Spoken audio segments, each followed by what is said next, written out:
As the people recognize that judges are not going to be enough, that they need the consistency of a king, and they demand a king like nearby surrounding communities, God provides for a monarchy. But it is sort of a concession to the people. It is not God's original intention. The original intention is that God would be the king and that they would honor God through Torah. But as we've seen, they just weren't able to do that without human leadership as well. So in your Coogan textbook, for those of you that do have the 3rd edition like I do, you are going to be looking at page 244. It gives us a timeline from Saul to Solomon. There are only 3 kings in the United Kingdom of Israel, but that gives us that timeline for when those people arose. But the people really struggle throughout the book of Samuel in recognizing that God is sovereign over any human ruler. Again, a king is sort of a concession that God makes to say, fine, if you need help following me and honoring me as your sovereign, here's a king that will support that. But again, the people really have trouble not making the king the sovereign. So the books of Samuel, 1st and 2nd Samuel, are bracketed by the songs of Hannah and David. And Hannah's song, you'll notice, is very similar to Mary's in the Magnificat in Luke. But these songs of Hannah and David in the book of Samuel recognize that God wields transforming power on behalf of the weak and the powerless, and establishes new power arrangements, right? Undermines what we think of as traditional power arrangements and establishes new arrangements that are in line with God's view of creation. And page 224 on the Theological Introduction to the New Testament talks about that quite a lot. I'm going to reference several page numbers that you might want to look at or underline or make note of. And those are going to be in this book unless I explicitly say otherwise. So page 224 talks a little bit about the ways that Samuel is bookended there. So God allows for human agency, for human participation in the process, but ultimately salvation is always God's gift, right? God allows us to participate in it and to receive it and to have some say in how we use it, but ultimately it is God's gift. And so kings in Israel are allowed, but only when they are specifically appointed and equipped by God in connection with a prophet that both affirms and anoints them, affirms their calling as a king, and then helps hold them accountable and speaks God's word to them throughout their, as sort of an advisor, a prophetic advisor. So you'll remember like Nathan with David, right, is one of the most famous examples of that. And so this is sort of the beginning of this theology of God's anointed one, which the word for that is Messiah. So it's really important for us to remember, for us, when we hear the word Messiah, immediately we think of Jesus Christ. He is the Messiah in our theology. But it is really important for us to remember that in Hebrew scriptures and in Israelite theology at the time, Messiah was not a name, it was a role. Much like king is a role that can be inhabited by many people. President for us is a role that can be inhabited by many different people at different times. Judges were a role that were inhabited. So Messiah means somebody who is anointed for a certain role for a certain period of time. So that's where that language comes from. Now, we as Christians believe that Christ is the ultimate Messiah, right? He was the one that was anointed kind of once and for all. But again, it's important for us to know when we talk about the Hebrew people and the Israelites looking for a Messiah, they didn't view that as one end-all be-all, one person. They viewed that as whoever was next to lead them for such a time as this. So that view of Messiah as one who is anointed by God's leader, by the prophet, for a certain task, for a certain period, is where we start to see that theology of the Messiah. And pages 232 and 233 in your black book talk a little bit more about that to help us understand that theology. So the United Kingdom has 3 kings, Saul, David, and Solomon. It was not very long lived, the monarchy there.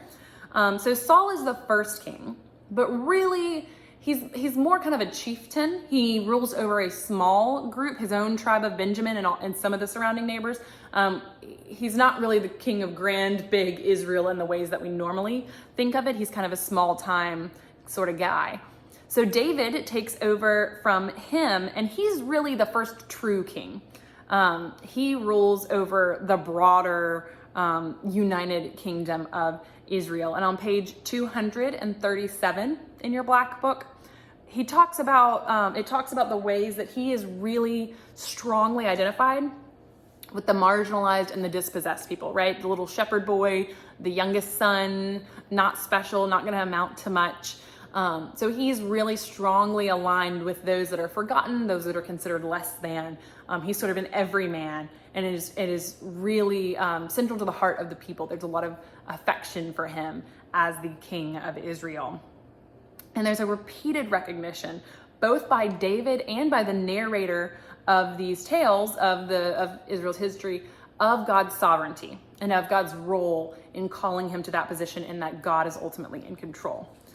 And so David establishes the capital of Jerusalem, which comes to be known as the city of David, on the border of Judah and Benjamin. He brings home the Ark of the Covenant, which has been captured as a sign that kingship serves the covenant, that he is subordinate to God's sovereignty, right? So the Ark of the Covenant is that symbol of God's presence with the people. So he's demonstrating that the kings in his dynasty are to be servants of God. And so page 241 in your book talks a little bit about that the kings of the Davidic dynasty, the kings that follow in his name, are to be servants of the Most High God. He also receives the covenantal promise from God that God's Messiah, and again, remember, our understanding of Messiah is a little different than the Hebrew understanding, but that God's Messiah is in the line of David and is always coming to bring to restoration those that are in exile. So God's promises are not contingent on human sin or on human obedience, but that God is going to provide one way or another. Pages 242 through 247 elaborate on this over the course of those 5 pages. So David is the golden age in a lot of ways of the United Kingdom. The people love him. He has a really wonderful period. Of course, he doesn't end terribly well, as we all know. But his son Solomon ultimately takes over from David, this beloved king. And Solomon is a very complex figure.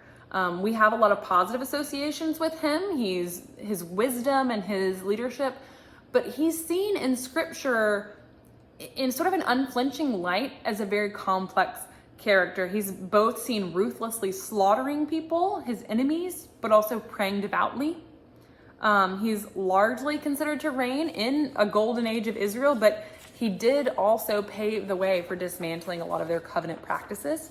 So he did undermine a lot of the ways that David set up for them to be servants of the covenant. He kind of undermined some of that in this golden age. So ultimately the people of Israel stop focusing so much on what their God commands and starts to look to the religions and the gods of the Canaanites, the Phoenicians, the Egyptians. They shift to an economics of privilege and power rather than covenant justice. So they're more focused on kind of worldly affairs and politics than on the Lord. And ultimately, Solomon kind of uses his wisdom a little bit more for his own personal gain than for its purpose, which is to rule justly and in covenant relationship. So the stationary temple that Solomon builds is a temptation to think of God as sort of a domesticated nation-state God, much like the gods of surrounding communities were considered, right? They believe that God is in Jerusalem in the temple, and so God is contained. And that is certainly, we know, not true of our God, who is all places and all powerful. And ultimately, Solomon's death leads to the division of the United Kingdom into the 2 divided kingdoms, the North Kingdom of Israel and the South Kingdom of Judah. So really after Solomon, we see a lot of apostasy, meaning people falling away from following covenant practices, a lack of faithfulness, a lack of wisdom in following God's commands in the Torah. And really, there's a failure of Torah obedience. That's the primary symptom of the lack of faith of the kings of the divided kingdom. And page 264 in your black book talks a little bit more about that. So the divided kingdom following Solomon's reign ended around 928 BC. And really the Deuteronomic history says that Solomon's lack of faithfulness was really the reason that the United Kingdom split and became a divided kingdom. And so the southern kingdom of Judah and Benjamin only had one dynasty. That was the Davidic dynasty. There were 12 kings. Notice that 12 number, right? That connection with the tribes of Israel. But the Davidic kings really failed to live into their potential pretty consistently.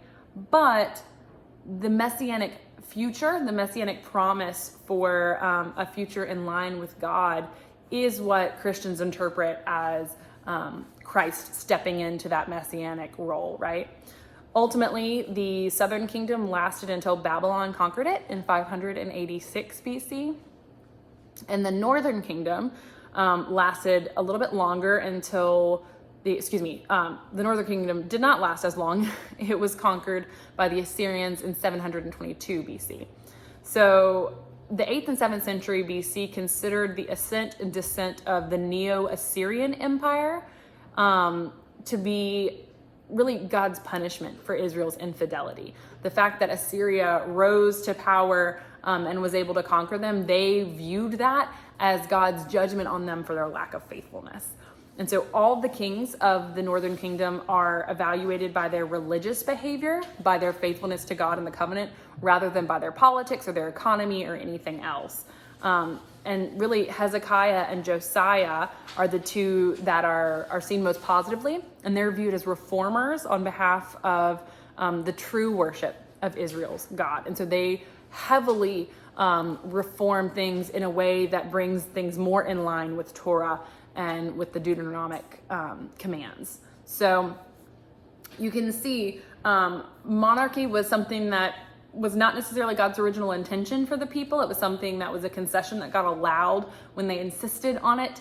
And it didn't last very long. There were periods where where it worked best, and those were whenever the kings were able to view themselves as subordinate to God, as in service to God, as ultimately servants of Christ the King, or excuse me, God as King. So as you can see, the monarchy was not, as I said, God's intention for the community of Israel, but it was a provision and a means of grace, in a sense, to try to help the people stay in covenant with God. And even when that failed, though, again and again, even as the people failed to honor their covenant, we see God continuing to remain faithful to the promise, continuing to remain faithful to that messianic promise of a king in the line of David, who would ultimately redeem all of Israel.